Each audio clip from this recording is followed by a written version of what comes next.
بسم اللہ الرحمن الرحیم ایاک نعبد و ایاک نستعین۔ آج میں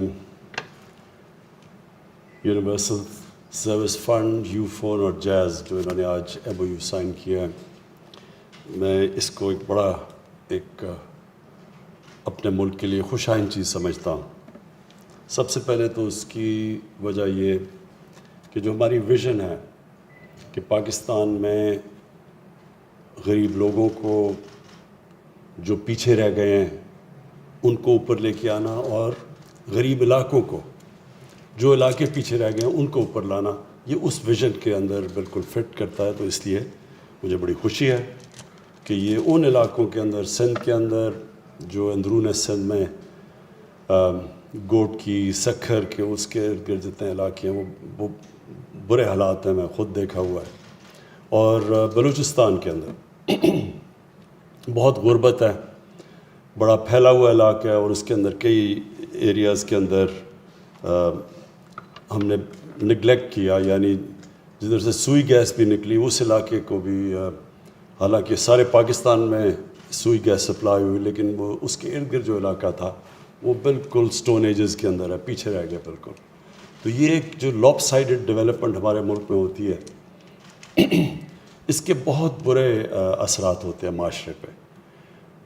دنیا میں بھی جب یہ جو دنیا کی ڈیولپمنٹ ہے، اس کے اندر بھی آپ دیکھتے ہیں کہ جب غریب ملک غریب تر ہوتے جاتے ہیں اور پیسہ سارا ایکیومولیٹ پیسے والے ملکوں میں ہو جاتا ہے، اور وہ سارے جو منی لانڈرنگ کے بھی قانون بنتے ہیں، تو وہ صرف ان طاقتور ملکوں کو پروٹیکٹ کرتے ہیں، کمزور ملکوں کو کوئی پروٹیکٹ نہیں کرتا۔ تو اس کا نتیجہ پھر ہوتا ہے یہ جو اکنامک مائیگرنٹس ہیں، بیچارے کشتیوں میں جا رہے ہوتے ہیں، کوئی ڈوب رہے ہوتے ہیں، بچے لے کے جا رہے ہوتے ہیں، اور پھر وہ فینس لگا رہے ہوتے ہیں اور دیواریں بنا رہے ہوتے ہیں ان لوگوں کو باہر رکھنے کی۔ یہ جب دنیا کے اندر جب ڈیولپمنٹ ان ایکول ہوتی ہے، انصاف کے اوپر نہیں ہوتی، اس کے اندر پھر ایک دنیا کو بھی، معاشرے کو بھی اس کے اثرات کا سامنا کرنا پڑتا ہے۔ ہمارے ملک میں بدقسمتی سے یہی سسٹم رہا ہے، تعلیم کا نظام بھی ایسا کہ چھوٹے سے طبقے کے لیے انگلش میڈیم اور اچھی تعلیم، باقی ہم نے نگلیکٹ کر دیا کہ باقی دینی مدرسوں میں کیا تعلیم دی جا رہی ہے کہ وہ بچے 21ویں صدی میں جا سکتے ہیں، یا اردو میڈیم جو ایک وقت پہ گورنمنٹ کے Urdu medium best intellectuals Pakistan کے وہاں سے آتے تھے، اور آہستہ آہستہ انگلش میڈیم اسکول کی دکانیں کھل گئیں پیسے بنانے کے لیے، اور جو گورنمنٹ اسکولس تھے وہ اور پیچھے چلے گئے۔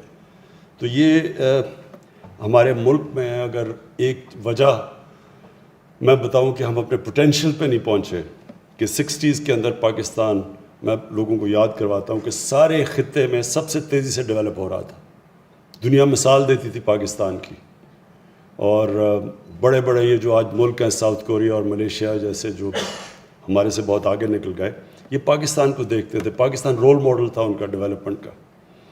تو ہم پیچھے اس لیے رہ گئے کہ ہم نے ہمارے جو پلاننگ کی گئی وہ صرف ایک ایلیٹسٹ کلچر، ایلیٹ کیپچر، سارا کچھ ایک چھوٹے سے طبقے کے لیے کانسنٹریٹ ہو گیا۔ جو گورنمنٹ ہاسپٹلس تھے، سارے بہترین علاج گورنمنٹ ہاسپٹلس میں ہوتا تھا۔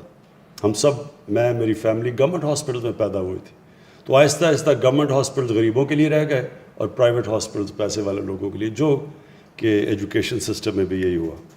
تو یہ جو آج ہم نے یہ ایم او یو وٹنس کیا ہے، یہ بڑی پازیٹیو چیز ہے کہ ہم نے یہ سوچا کہ وہ جو سب سے پیچھے علاقے ہیں ان کو ہم کنیکٹ کریں۔ کنیکٹیوٹی ہم سب جانتے ہیں کہ ایک بہت زبردست طریقہ ہے لوگوں کی اسٹینڈرڈ آف لیونگ اوپر لانے کے لیے۔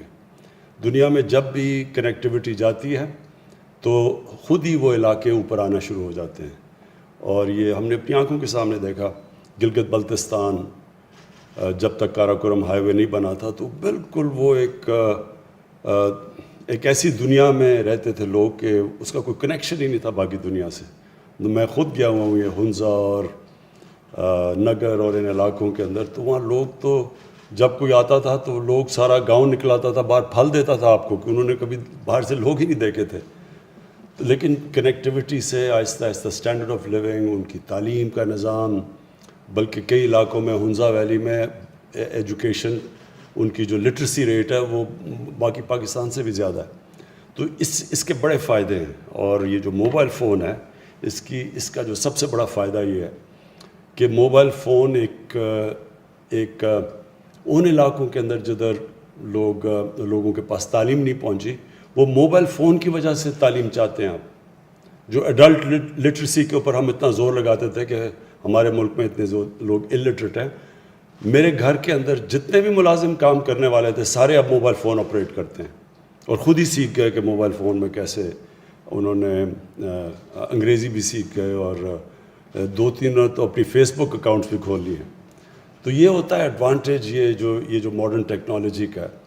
اور یہ جو اب اگلا دور آ رہا ہے ٹیکنالوجی جو کہتے ہیں کہ 5th انڈسٹریل ریولوشن, اس میں اس کا بہت بڑا ہاتھ ہوگا. اور یہ جو کنیکٹیوٹی ہے, بہتر کنیکٹیوٹی 4G اور انشاءاللہ آگے 5G, اس سے بہت بڑا امپیکٹ پڑے گا.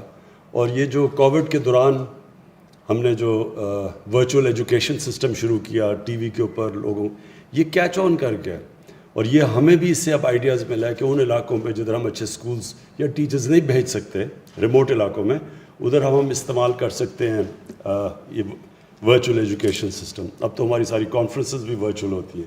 اب تو UN کی جو جنرل اسمبلی کی میٹنگ بھی ورچوئل تھی. تو یہ بڑا ایک ہر کرائسس میں ایک اپرچونٹی ملتی ہے, اور یہ زبردست اپرچونٹی ہے کہ ہم اپنے ان علاقوں تک پہنچ جائیں جہاں بچوں کو اب تک اپرچونٹیز نہیں ملی. میں صرف آخر میں سٹریس کرنا چاہتا ہوں یہ جو ڈیجیٹل پاکستان ہے یہ ہے فیوچر پاکستان کا. اور جو IT کی منسٹری ہے, امین آپ کی منسٹری اچھا کام کر رہی ہے, لیکن ابھی ہم نے بہت اور کام کرنا ہے. یہ جو آپ کا آئیڈیا IT پارکس کا, یہ بڑا امپورٹنٹ ہے کیونکہ اس کی ڈائریکٹلی ریلیٹڈ ہے. اگر آپ کی IT پارکس ڈیولپ ہوتی ہیں تو وہ ڈائریکٹلی آپ کی IT ایکسپورٹس کے اوپر امپیکٹ پڑتا ہے. اور ملک ہمارے سے اس میں آگے ہیں, لیکن ہمارے پاس بہت بڑی ایک ایڈوانٹیج ہے. پاکستان 2nd ینگسٹ پاپولیشن ہے دنیا میں, ایک نوجوان آبادی ہے ہمارے پاس, یوتھ ہے, وائبرنٹ نوجوانوں کا پاپولیشن ہے. اس کو اگر ہم صحیح معنی میں اب اس طرف چلیں اور استعمال کریں IT کو, کنیکٹیوٹی کو, تو انشاءاللہ مجھے امید ہے کہ جدھر ہم ابھی تک اپنی ایکسپورٹس نہیں بڑھا سکے, اور یہ ہمارا بہت بڑی ہینڈی کیپ ہے کہ پاکستان کی ایکسپورٹس جو جس ریٹ پہ بڑھنی چاہیے تھی, ایک 22 کروڑ کے لوگوں کی صرف 25-26 ارب ڈالر ایکسپورٹس تو کچھ بھی نہیں ہے. تو یہ صرف IT سیکٹر ہی ایسا ہے کہ اگر ہم ادھر کانسنٹریٹ کر لیں تو ادھر ہماری ایکسپورٹس کے اوپر بہت بڑا اضافہ ہو سکتا ہے.